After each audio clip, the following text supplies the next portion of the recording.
कहीं ना कुछ फायदा ही है मक्के की खेती में, कोई इसमें नुकसान नहीं है, बल्कि आप धान से ज्यादा इसमें फायदा है आर्थिक रूप से। हम लोगों ने इसको देख, इसका जो इकोनॉमिक्स है उसका भी हम लोगों ने विश्लेषण करके और आप लोगों की गोष्ठियों में इसको रखते भी रहे हैं। तो अब हम बात करते हैं मक्के की कि कौन सी प्रजाति लें, कब बुआई करें और इसमें क्या क्या समस्याएं आ सकती हैं जिसका हमको ख्याल रखना है। तो सबसे पहले हम देखें कि जो प्रजातियां हैं, क्योंकि देखिए मक्का एक ऐसी फसल है कि जो आप साल में आप इसको खरीफ में भी लगा सकते हैं, रबी के मौसम में भी लगा सकते हैं और गर्मी में भी या बसंत काल में भी लगा सकते हैं। तो साल भर इसकी खेती हो सकती है। और जहां तक हमारा प्रदेश है, आप देखें कि हमारे पास तराई का भी इलाका है और जो एकदम ऊंचाई वाले इलाके हैं जहां पे इसमें बर्फ जमी हुई है।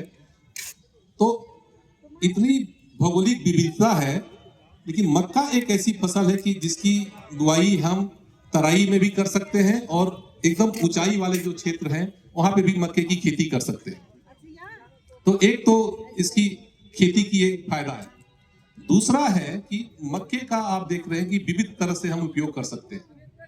दाने के लिए आप मक्का उगा सकते हैं। स्वीट कॉर्न आजकल तारीख में सबसे हमारे लिए एक कैश क्रॉप के रूप में सामने आया है। आप स्वीट कॉर्न की खेती कर सकते हैं। बेबी कॉर्न के लिए आप खेती कर सकते हैं। पॉप कॉर्न के लिए आप खेती कर सकते हैं और आप साइलेज के लिए मक्का उगा सकते हैं और चारे के लिए। तो इसके बहुत ही तरह के विविध उपयोग हैं मक्के की। और मक्का ही एक ऐसी फसल है कि जो मक्का हम हिंदुस्तान में पैदा करते हैं, इसका सिर्फ मुश्किल से 12 से लेकर के 14% मक्का ही खाने के काम आता है, रोटी बनाने के। सबसे अधिक मक्का तो इस्तेमाल होता है जानवरों के पशु आहार में। जो मुर्गी का आहार है सबसे अधिक उसमें इस्तेमाल होता है। फिर करीब 12 से 13% जो हमारे जो दुधारू जानवर हैं उनके उसमें इस्तेमाल होता है। इसके बाद आप देखें कि जो इंडस्ट्री है हमारी, उसमें सबसे अधिक मक्का का उपयोग होता है। विशेषकर जो आप खांसी का सिरप, उसमें जो सिरप इस्तेमाल होता है वो मक्के से बनता है। आजकल जो बहुत महंगी वाली मिठाइयाँ बिक रही हैं उसमें चीनी की जगह पे कॉर्न सिरप का इस्तेमाल होता है। स्टार्च के लिए भी इसका इस्तेमाल होता है। तो बहुत तरह के उद्योग में इसके उपयोग होता है। और एक जो आजकल जो सबसे चर्चा का विषय है बायो इथेनॉल।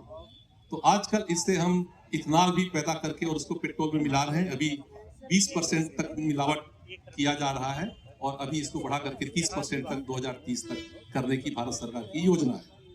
तो इसमें आप देखें कि जो हमारे लिए जो सबसे अपॉर्चुनिटी है कि एक तो हम इसको गर्मी के धान के विकल्प के रूप में उगा सकते हैं। और जो हमारा अपना जिला है उधम सिंह नगर, इसमें देखें इतनी बड़ी बड़ी इंडस्ट्रीज हैं जिनकी मक्का की जो डिमांड है 2000 से लेकर के 3000 टन प्रतिदिन की खपत है मक्के की इन फैक्ट्रीज की। हमारे यहाँ उत्पादन नहीं है। तो अभी ये मक्का आता है बिहार से और मध्य प्रदेश से। यदि हम उनको मक्का उपलब्ध करा सकते हैं तो इंडस्ट्री हमारे सितारगंज में, रुद्रपुर में, किच्छा में और काशीपुर में लगी हुई है।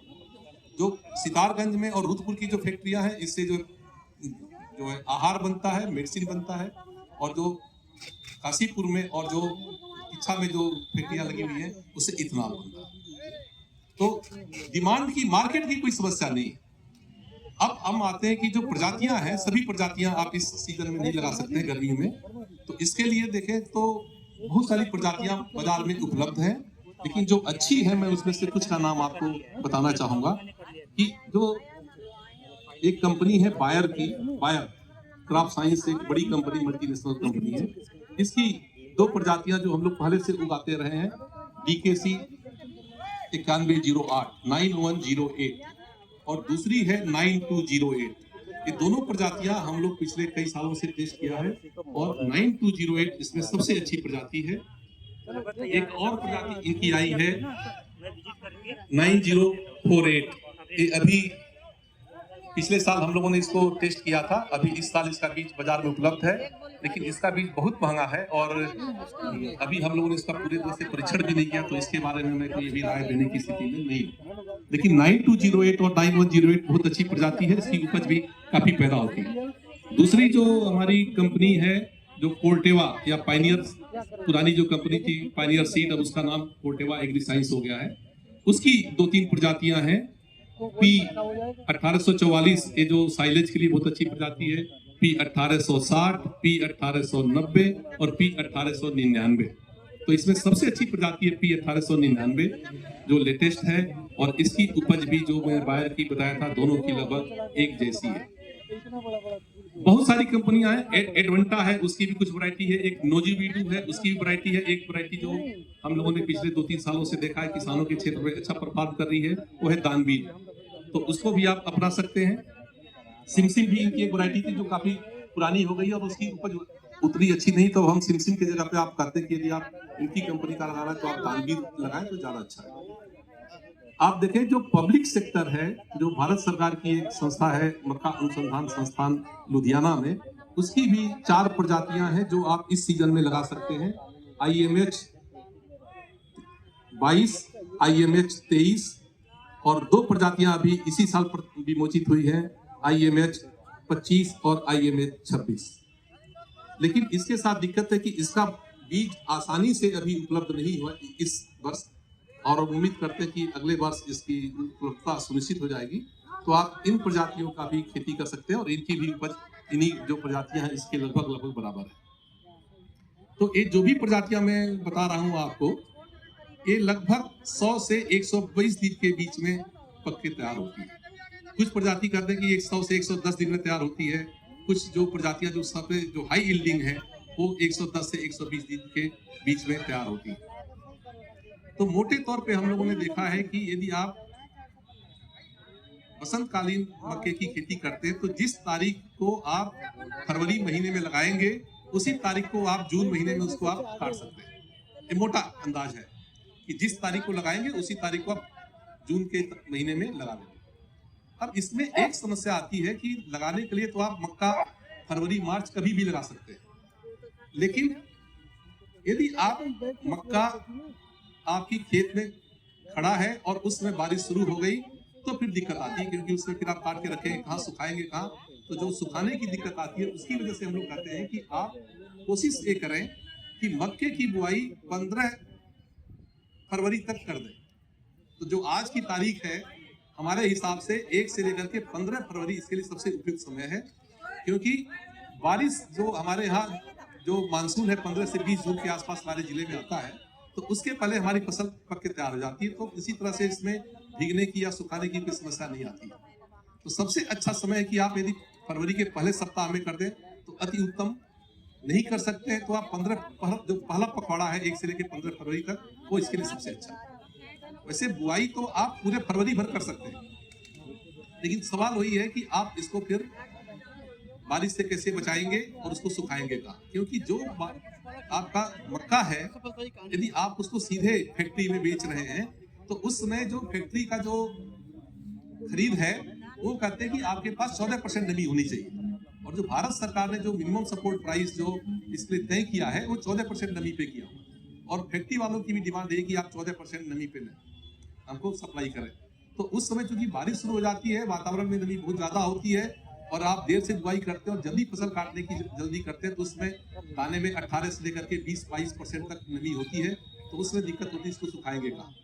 और यदि मक्का गीला है और उसकी आपने ढेरी बना दी तो उसमें एक फफूंदी जिसको हम एस्परजिलस कहते हैं वो पनप जाती है, और उससे एक जहरीला पदार्थ जिसको हम एफ्लाटॉक्सिन कहते हैं वो बनता है, और जो काफी जहरीला होता है आदमियों के लिए भी और जानवरों के लिए।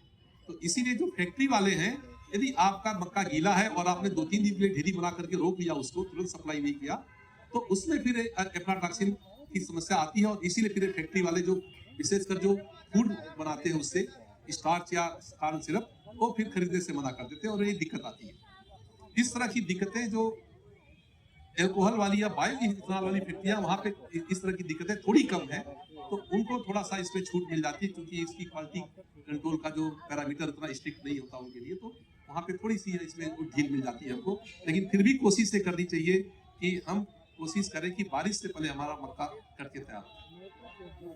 तो जहां तक बुआई का समय है, मैं बता रहा हूं आपसे कि फिर से मैं कहना चाह रहा हूं कि यदि आप दाने के लिए मक्का लगा रहे हैं तो कोशिश करें कि 15 फरवरी तक इसकी बुआई कर दें। यदि आप किसी कारण से बुआई देरी से कर रहे हैं तो आपको ये व्यवस्था करनी पड़ेगी कि यदि बारिश जल्दी शुरू हो जाती है तो आप इसकी सुखाएंगे कैसे और इसको नमी को कैसे मेंटेन करें, इसके लिए आपको कोई व्यवस्था सोचनी पड़ेगी। दूसरी चीज है कि हम मक्का कब लगाएं, ये इससे तय होता है कि हमारी पहली फसल कौन सी है। आमतौर पे हम या तो जो गन्ने से खेत खाली होता है पेड़ी के बाद उसमें हम मक्का लगाते हैं, या तो आलू के बाद लगा रहे हैं या तोरिया के बाद लगा रहे हैं।